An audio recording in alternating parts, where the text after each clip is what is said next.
Okapé, Landa Ouest Production TV. Merci. N'oubliez pas de vous abonner. Bandeko balandi annonce de mariage topesi bino mbote tosepeli susu kokuta na bino mokona lelo na momesano ya émission na biso boyebi tosi tomesani kobeta masolo ya libala na kati ya émission na biso tomesana bongo koyamba ba couple lokola boyebi toyambaki ndakisa couple Queen toyambaki couple Ngonde toyambaki ba couple ndenge na ndenge pe tokobaka na koyamba ba couple tobeta masolo ya libala. Mais lelo toza na émission moko spéciale. Na bengi yango spécial pourquoi? Parce que d'habitude toyamba ba couple ndenge na lobby mais lelo tozo yamba couple té. Tozo yamba un conseiller conjugal. Boyebi musala bango ezaka ko accompagner ba couple comme tozo loba na émission na biso couple parfait ezalaka té. Chaque couple a un problème nango. Mais on a ça que couple au bakuta na problème songolo ba surmonter yango bazo continuer mais couple mususu bakuta na même problème ba décider kaka ba divorcer. En tout cas, l'annonce de mariage to boy makambo divorce. Toza na posa ba to soki ba balani ka nde balaka na to balani pour les meilleurs et pour les pires. Et ba yeba que et loko nyonso kokoma na couple na biso c'est possible de surmonter yango lokola baninga o wana ba surmonter ki. Yango wana na émission na biso spéciale lelo to yambi papa na biso Gaspard Totokani parce papa na biso Gaspard Totokani azali bongo conseil conjugal lokola na ebsibino elongo na ye tokoyeba kobeta masolo ya ba différentes crises comme makala ba couple bango lokola ba conseil conjugal ndenge ni ba accompagner ba couple pe partager na biso quelques expériences ya certains couples comment balandaki dossier moko pe comment ba aboutisaki. Je crois que cause la vraiment bénéfique pour le numéro na biso lelo. Je m'en vais directement pour saluer papa na biso Gaspard. Papa Gaspard na pesi mbote. Mbote. Merci papa Gaspard. Na ndenge sepeli ko yamba biso na émission na biso hein. Lokola na epi bandeko na biso ba mesana komo na biso to yambi ba couple. Mais lelo spécialement to lobito yamba na papa Gaspard parce que biso to vandi mingi na théorie ba couple mais bango penza baza attaché na ba couple za musala bango basalaka. Papa Gaspard Totokani na lobi ozali conseil conjugal awa tozali na paroisse Saint-Adrien na Ngaba ozali bongo président ya communauté libala mwinda ya paroisse donc Saint-Adrien. Alors bandeko bazona na biso peut-être présentation na za penza ya kokokate papa Gaspard na lingi olimbo na biso suna mozindo penza papa Gaspard par rapport à makambo libala azali nani. Merci pour la parole. Nengolobi tozali président de la communauté Libala Mwinde dans la paroisse Saint-Adrien.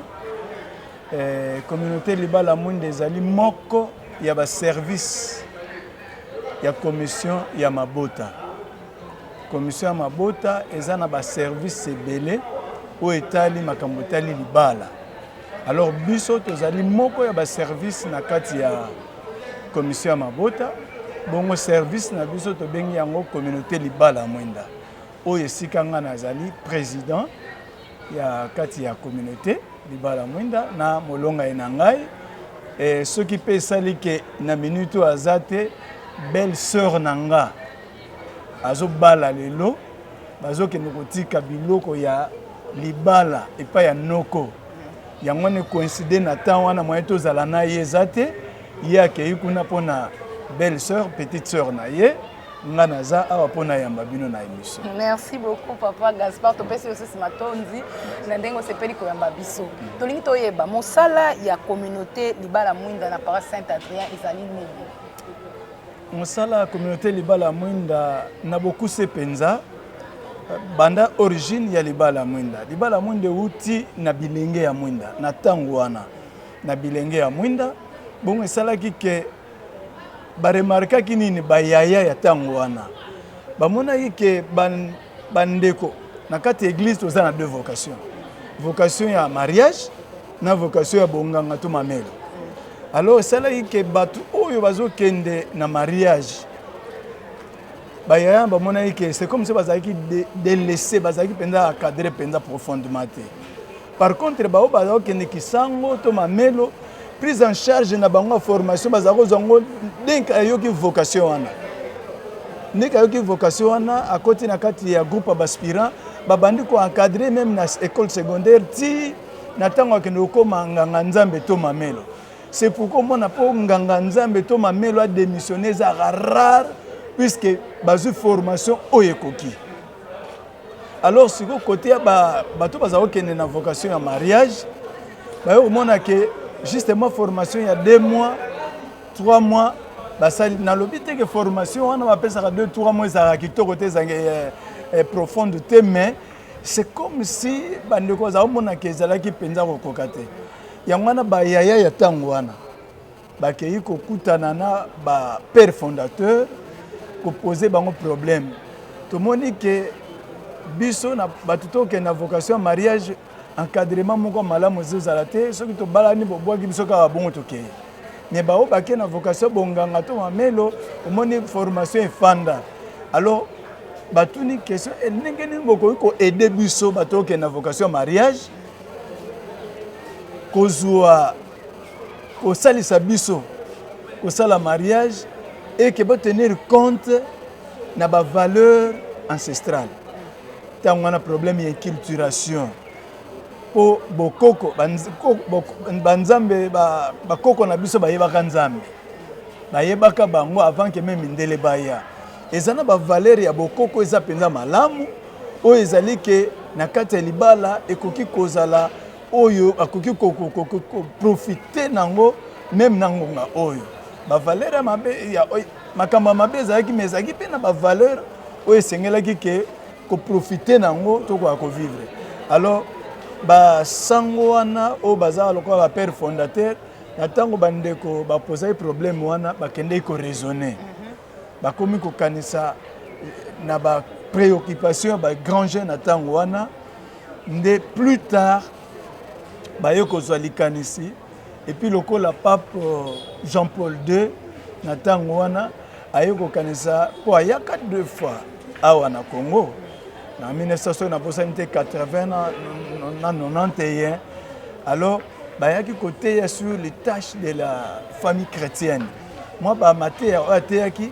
et permetaki ba tata ba père fondateur ba koka na ba question o ba jeune atango na batunaki ba ko mûrir yango esalaki ke ba ko créer communauté libala mwinda avec les objectifs que ko créer premier objectif koluka ko sangisa ba groupe ba jeune na ba moi ba groupe de foyer hein moi masanga ya ba longani entre bango ba koka ko sala échange ya ba vie o yazana 1 année 2 ans 3 ans 4 ans 5 ans d'échange wana koka ko salisana ba ko salisana pona ko résoudre ba problème et que divorce koka ko yakate ba incompréhension ezaka na mariage yakate pour incompréhension yanga muta 1 année muta 2 ans 3 ans si aleka ki yango expérience na ye et ko salisa ngai muta 1 année to à 2 ans pour tena koka kokwea na difficulté nga na zoma difficulté tenzo kezaki solution pour na batu mususu wana ezalaki premier objectif deuxième objectif ezali ko luka ko créer ko encadrer ba jeune ote ba koka ko landa mateya oye koki ote bakoka ko sala libala li centre na bango bakoka ko vivre libala li centre lokola vocation donc ce qui base formation ekoka ekosala te bakoka mpepe mbonge koki koya ba ko résoudre yango voilà moins objectif mi balé ou esalemaki d'abord ya ko créer ba groupe de foyer entre bango na bango bakoka ko sala ka échange ba partage ba témoignage et quoi aider bango ko résoudre ba problème nyonso ko ya ba ko yate ya mi balé ko luka ko créer ko encadrer ba jeune o bazoya na formation moko o yekoka ya malonga pote ba yeba ko faire face na ba problème nyonso ko yela bango et surtout que baza ba couple modèle. Merci beaucoup papa Gaspard. Natikali na deuxième objectif, ko encadrer ba jeune. Banani siko ndé bazo ko encadrer ba jeune. Wana ndé bango tozo benga ba conseil conjugal. OK, justement. Tout couple libala mwinda. Tout couple libala mwinda aza couple accompagnateur. Tout couple libala mwinda par rapport à formation tozu. Po mutu akoma asala mariage. Tant tozu to bandu ko encadrer ba jeune baza na moins na 32 thèmes. 32 thèmes.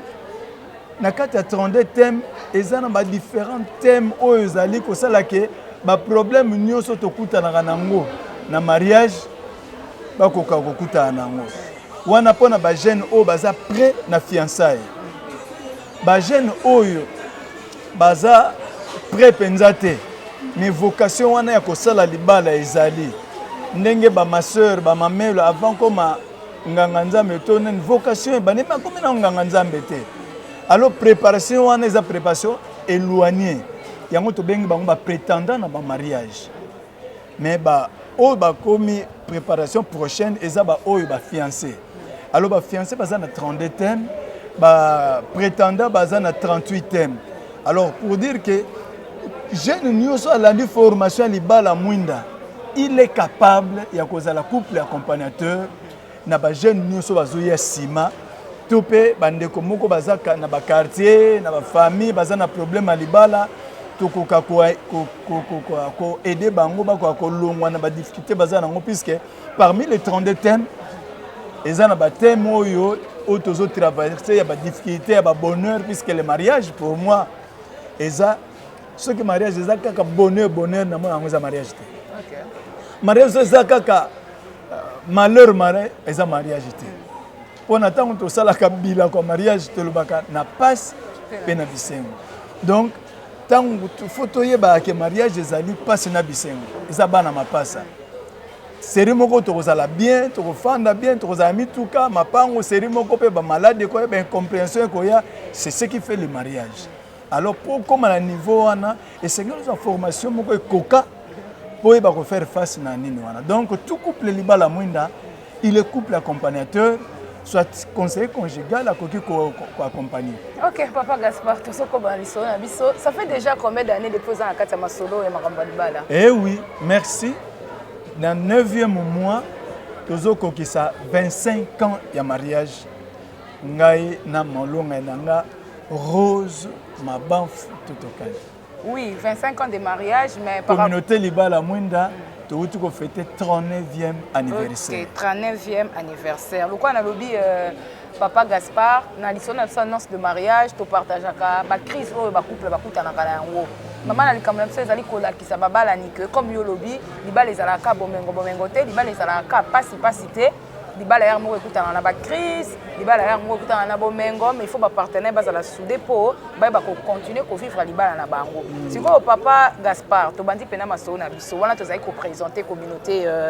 libala mwinda, si ko Nathan nyonso yo sali par rapport yo encadrer ba couple. Bete la biso na nous ba différentes crises oyo ezaka na kati ya mabala eza nini? D'abord na obanana no ya biso moko. Ngai na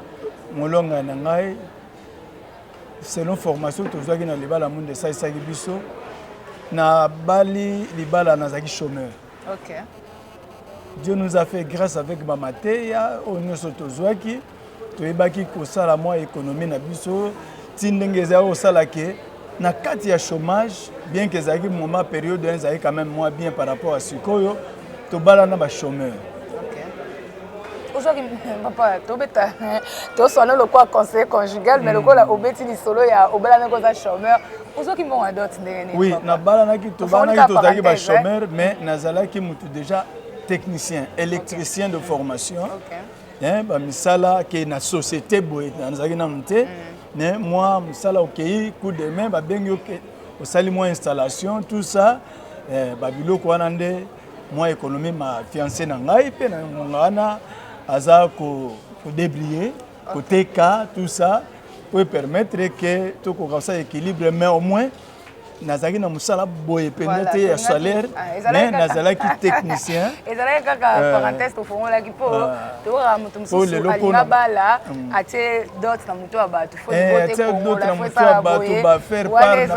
na bato nyonso ezalaki kaka parenthèse tokokoma est-ce que mwasi soki akutana mobali ya lolenge wana oyo azoluka dot par-ci par-là est-ce que andima moto ndenge wana nayebi te tobetana lisolo ya Papa Gaspard obalani ozalaki chômeur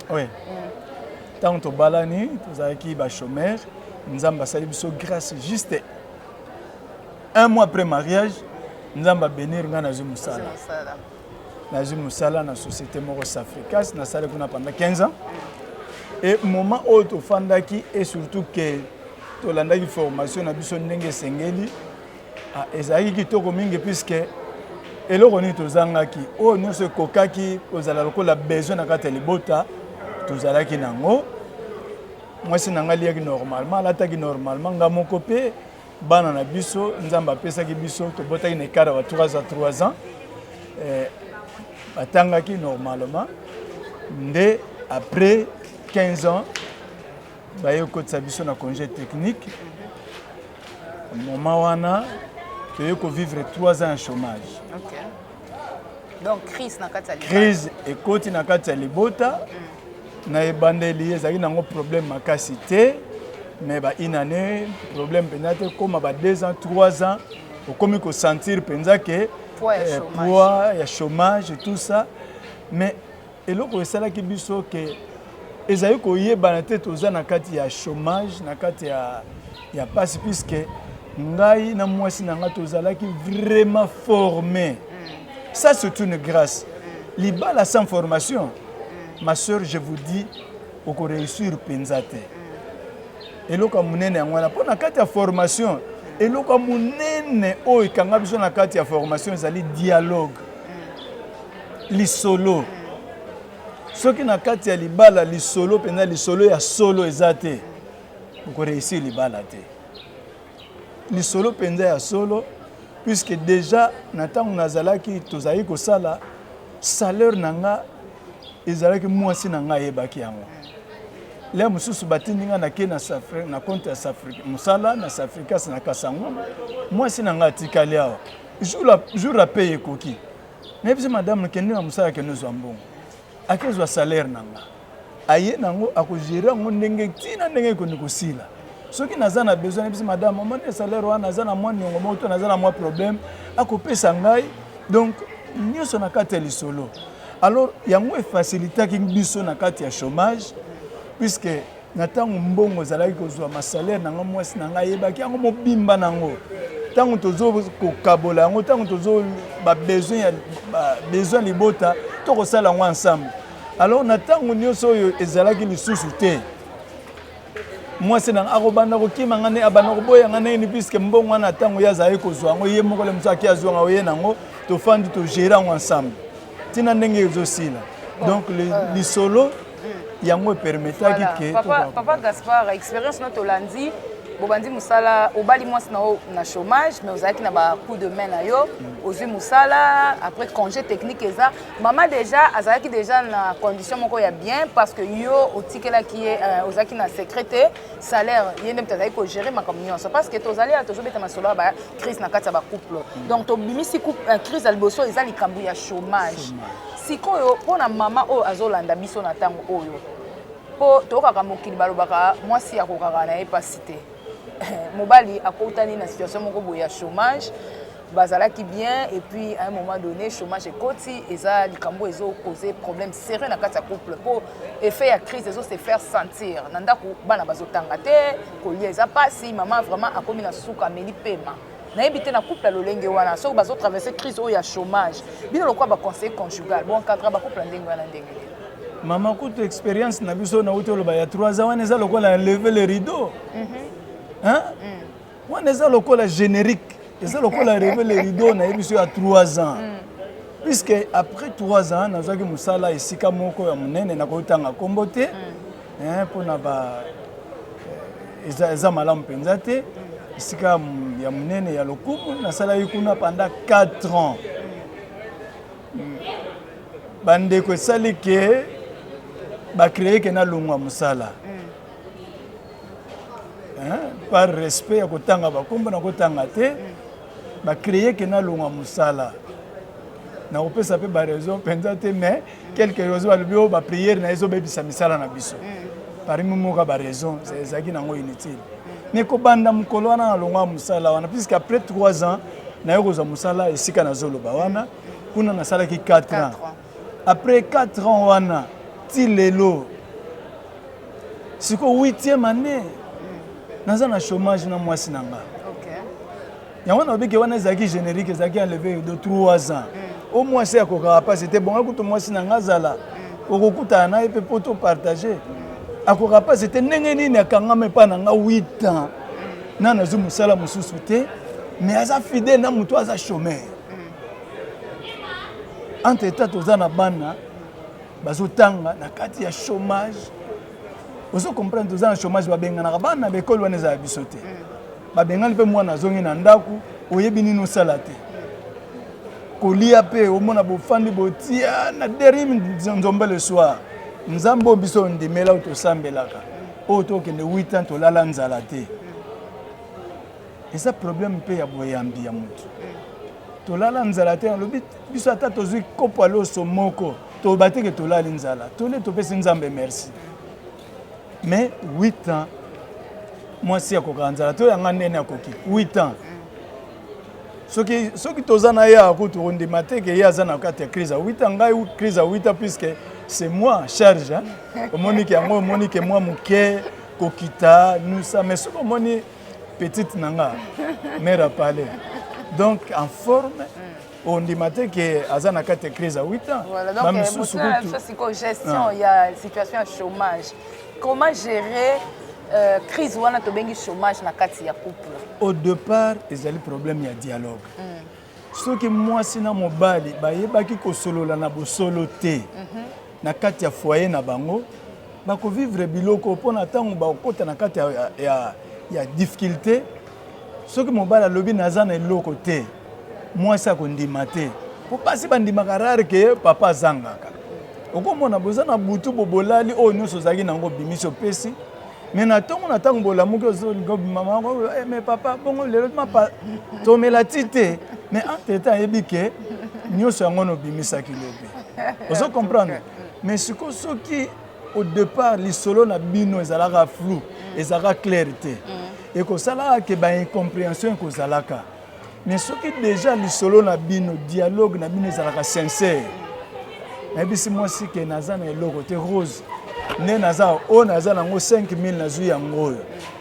akosala ka programme na 5000 oaza nango ako comprendre que yango wana naza nango soki na bi naza nango te sava na kena onu natambola le musuna baninga to boye na bandeko to songa pe bato belé na 8 ans to sala na momo to zai ko sala musala tina pe akokaba yango wana atoko pesa ka libonza na église yebaka pe ko sunga ba bakeleli po oyebite lobi ozandenge nini yo peta mususu na tango okela muto ole muso ozaki mkanisite yele muso akosunga we ozakoleka ndenge ano problème omona boye ayeko pesa yo mo eloko moko olebola nza mko na bole donc eloko liboso dialogue sincère ce qui dialogue est sincère déjà na tango bozana kozwa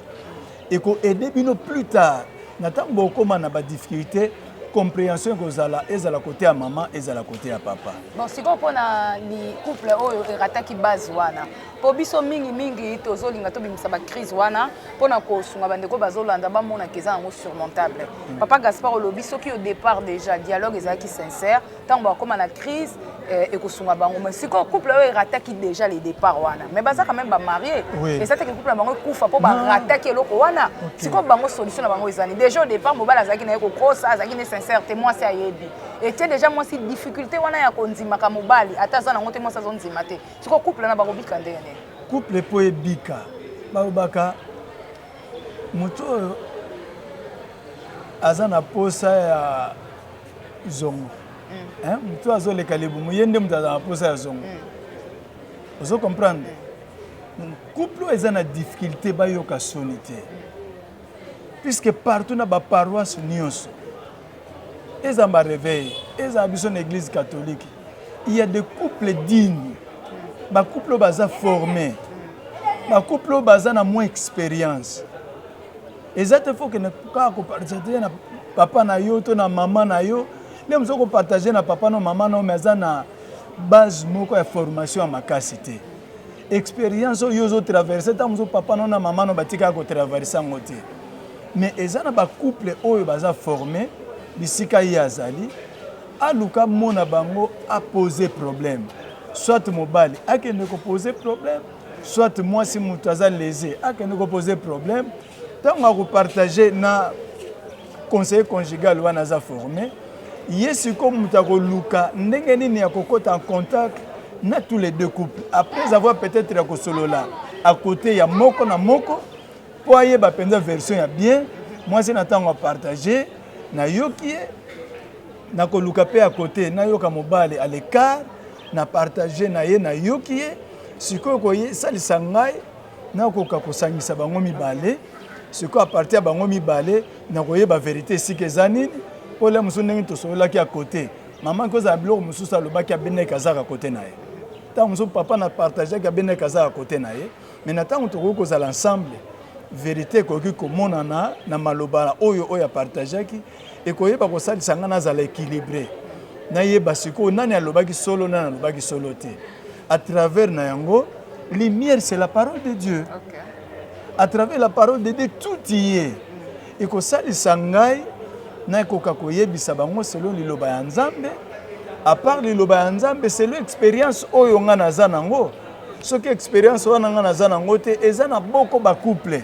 nakutanaka na bango bazalaka na baproblème wana topartage na bango totoyo na bango naza na couple moko tokutanaka na bango lelo baza heureux koleka biso mais bazalaki de justesse mpo bakabwana ezalaka nini mwasi azalaki kosala azwaki chance akosala na organisme yango international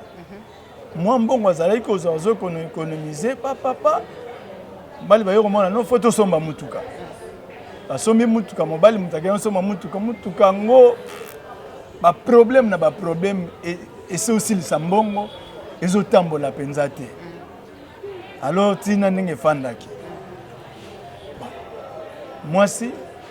na mosala ndenge basalaka wana bamission de service aye kozwa mbongo mosusu etango aye kozwa mbongo mosusu alors papa aye kopropose non basomba mutuka tout ça mama alobi papa mutuka liboso tosombi esisi biso mbongo tosaleli yango kutu tobénéficie nango te ozosenga lisusu tosomba mutuka entre-temps nga nazosala nazoniokwama komona mbongo ndenge eza te me nazoniokoma na bamission de service na kati yo maloba tozalaki kolobela première crise ya chômage sikoyo namoni tokoti déjà na sorte mosusu ya crise donc mama azosala azoganye mbongo ebele koleka ta mosusu papa azosala kutu te papa azosala te wana mpe eza lisusu bacrise oyo ezoboma lisusu mboka voilà donc bandeko na banza bozolanda lisolo na biso tolongwe deja na première crise na biso ya chômage tokoti sikoyo na deuxième crise oyo eza ke mama azosala azoganye mbongo ebele papa azosala te donc mama apesi mbongo mutuka liboso ya problème ale papa alobi basomba su ya mibale basomba ya mibale ekotisaki incompréhension moko akosakana te donc jusqu'à tel point que libala fallait kaka esa nini ekufa nango mama bino si c'est comme ça tokabwana kaka nyofandela ngai mifandela alors baintervention esalemaki kutayaki na bacouple tosololaki na mama koyoka mama na pembeni toyokaki papa na pembeni effectivement mama azalaki pardon mama azalaki na raison tomeki kofaire comprendre papa si papa aye se ressaisir à comprendre et puis tosalisi bandeko na liloba ya Nzambe et tolakisi bango ba bien matériel ekoki kokabola libala te puisque ce n'est pas ça la vocation tango tobalanaki ba bien ezalaki te eyaki mpe ekoki kolimwa alors tosalisaki bandeko lelo tokoloba bandeko bazonga couple parfait et Nzambe asungaki bango lelo baza na mapango mibale na balabala moko papa zo musala papa pe oui azala musala siko pe papa azala musala ta papa azala musala mais mbongo na bango jamais papa yaka na ndenge na ye mama mbongo bakoma kosala ensemble et lelo sotali couple wana ondima te ke zai couple à risque ya kokabwana likolo ya mbongo po mama za kosala papa zo sala te donc yango wana eloko esalaki il faut que partager ce que partager problème na yo alors na bato oyo bayebi puisque on partager problème na bato mosusu o baza formé te bakoya ko créer lisusu problème bakote si problème le mosusu bazali ko envier bino balobi bazali ki fier mingi tika na ba conseil ya mabepe ikoki kosala ke conseil esimbi te libala kaka epanzani papa Gaspard nalingi totikala nanu na deuxième crise wana po tozovivre na société tozomona makambo ezoleka na bacouple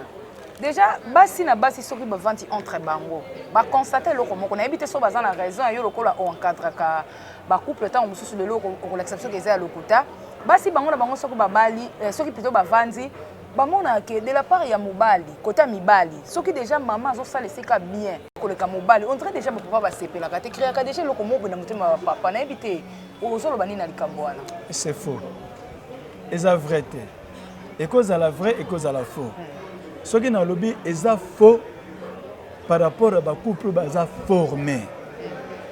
Hein? Net biso un couple libala mwinda. Eza na papa ba mama basalaka. Couple bango mibale bazo sala. Là moi c'est le quoi on appelle cet exemple oyo. Moi ça osala sika ya bien. Mais so tali e pa na bango. Problème ezate. Ba problème musu se utaka wapi.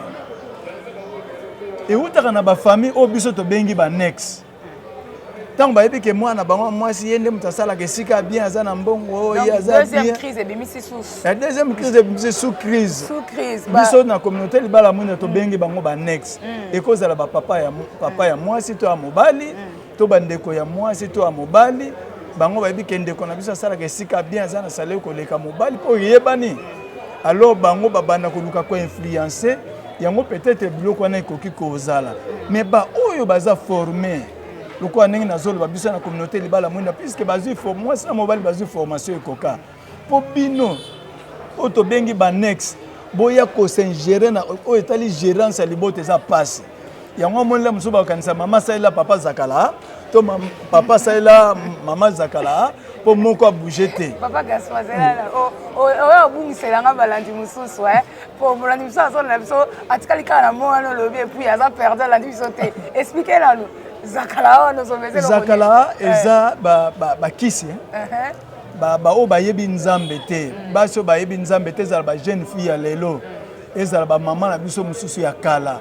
ba yebi ke po mobali ya lokola zana mbongo azana bozwi po mobali ya bougete ake kokotela yebi kota ba pesi kisi o ba bengi zakala eni ko ba fanda wana ko bougete ezaleka parenthèse wala donc bandalo ba o wana ba annexe wana ba ye na interprétation tant ça salela voilà c'est bien de bandalo yango esali ke ba o baza formé te bakuta na problème wana ya koyeba ko gérer bien ba annexe te au mona mobulo ko tipe libale panzani ponde kona bango azana mbongo.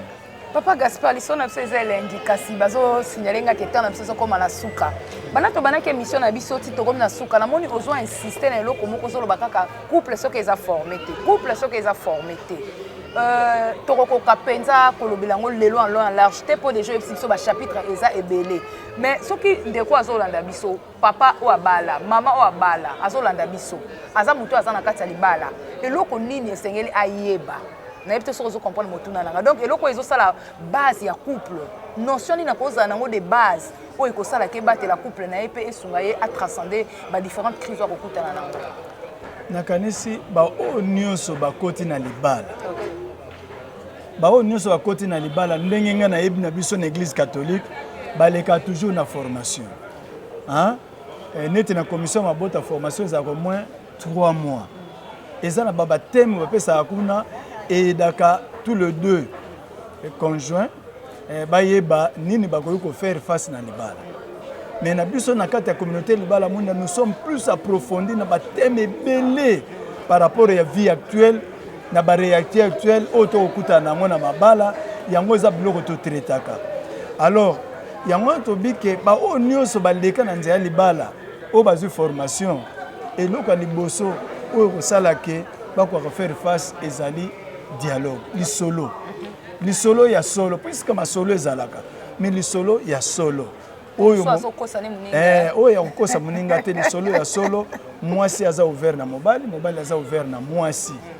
et ya kobombela na eloko te wana ekoyeba kosunga bango bayeba ko faire face ce qui problème ezali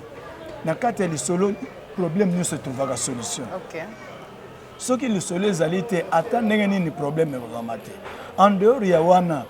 ba problème ekoki koya ta ko besoin formation ba problème ekoya pourquoi ko résoudre problème na bino moko zo simba te esenga quand même mutu moko amibali to misato bato anto bengi ba conseiller conjugaux ndenge lobi wana to bato bazana expérience ya libala ko leka bino mokoki komona bango neti biso bomona même banganga nzambe bakoki ko orienter bino mona mutu boya ko salisa bino soki pesa na bureau de réveil et ça ba pasteur o bako sala ke bako ko tinda on ba couple oyo baza quand même une expérience baza na vie ya bien bako ki ko aider bino donc ce qui na bino moko esimbité il faut que luka batu moko baza déjà formé spirituellement et puis par rapport à la réalité ya libala neti biso tozo ko siko 25 ans koyebisa nga te tokokana moto azoza mariage à 1 année 2 ans 3 ans badifficulté oyo nga na parcourir 9 mois si na nga pendant 25 ans bango bakutani nango te oyo bango bazomona difficulté ta mosu nga nazomona yango kutu problème te na ntango na banda kopesa exemple batémoignage bango moko tokutana nango ebele ntango bandi kolobaka juste avant bino boya bafrère oyo monangi nafandaki nani aosoya na ye aye kopartage nga problème moko ya libala kaka na moi quelques 10 minutes ya problème na pesi ye a trouvé déjà ba piste à solution pour na problème ya mariage na bango donc mutu aza na problème aluka ba o baza formé ba o ba ya monaka baza modèle bakoki kopesa quelque chose na problème aza nango amona bango et puis ba parrain rôle na bango eza yango wana eza kaka te na ba fête ba mona bino bolati kitoko bo meli tout ça bo sepeli après le mariage vous abandonnez non eza pe parmi rôle ba parrain il faut boter la parrain ni no lingi kozwa eza pona mbongo te papa Gaspard tokozongela émission wana choix eza des pona parrains mbongo te okena kozwa parrain moko boye po epika kotia mutuka kotia nini akopesa boye okena kozwa parrain au fait au finish na tango problème eza akoki tele musu parrain ndi akomi ko tourner le sous na fiole na ezali salema puisque mobile azali so na mbongo te to musale sili alors parrain lokola pesaka abandi ko benda peti ya komisi mwana na ye mariage akomi makangu na ye lisusu donc alors koluka pe ba parrain o baza digne o baza formé soki ba parrain o baza formé problème ezali muta liboso ya koluka d'abord c'est les parrains soki esimbi te nde pokoki koluka ba couple musu baza formé o bayebani benza baza formé baza modèle na église esika basambela même na quartier na église tozala ba hypocrite na ba quartier esika tozali est-ce que baza modèle so ba couple baza modèle mona bango poser bango problème sincèrement koko sate muto ozokeno tuna pro conseil yebisa sincèrement problème ndenge ezali ezala ozana tort yebisa tort na problème na ndenge eza po soko kosi ekoluka ba piste de solution apesa yo même bino na kobunga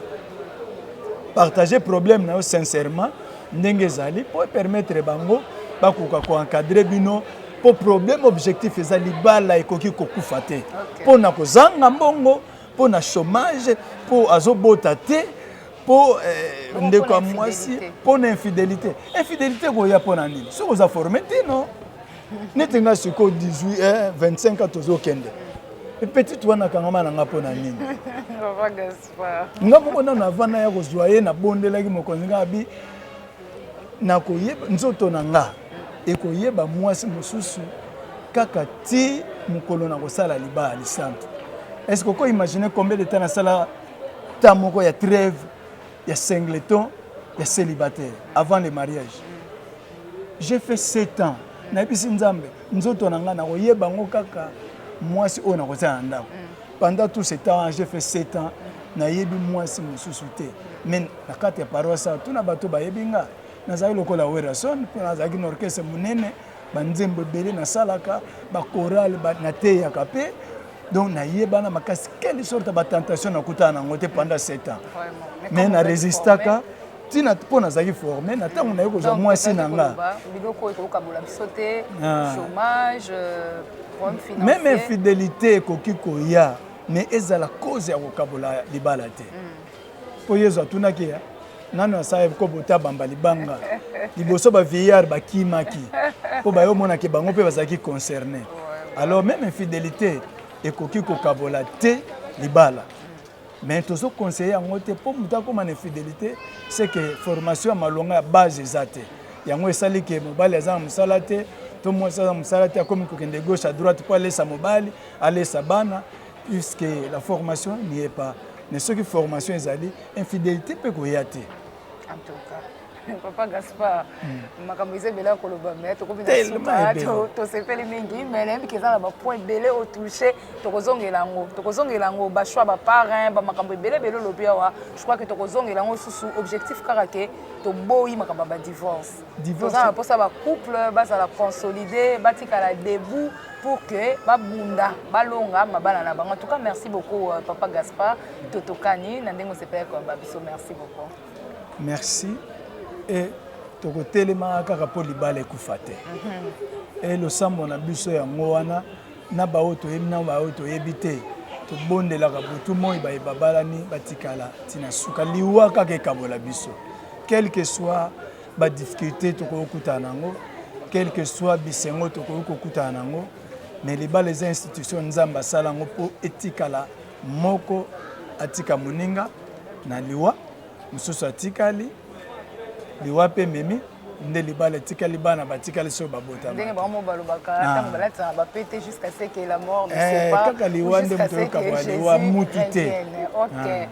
Voilà, bandeko balandi annonce de mariage. Tokomi bongo na suka ya numéro na biso lelo lokwa to ebisaki no na ebandeli, c'était vraiment un numéro spécial. To mesana ko ba couple mais lelo to sepelaki to yamba papa Gaspard Totokani azali bongo conseiller conjugal, président ya communauté libala mwinda na paroisse Saint-Adrien na ngaba to za bongo na Kinshasa na République démocratique du Congo. En tout cas bolandi ndenga lobi, donc c'est possible ba difficulté nyonso bozo kutana ngo na ba couple na bino boye ba ko surmonter yango si seulement si boza formé. En tout cas,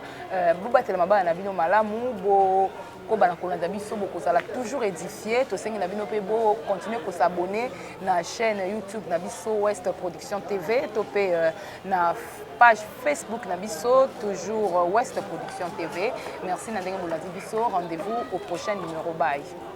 Bye.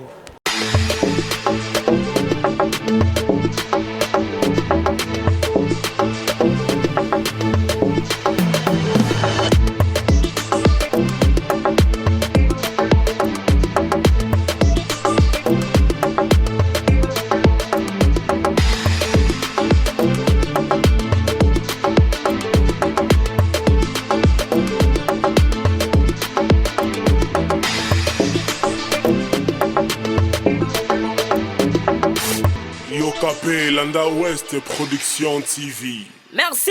N'oubliez pas de vous abonner.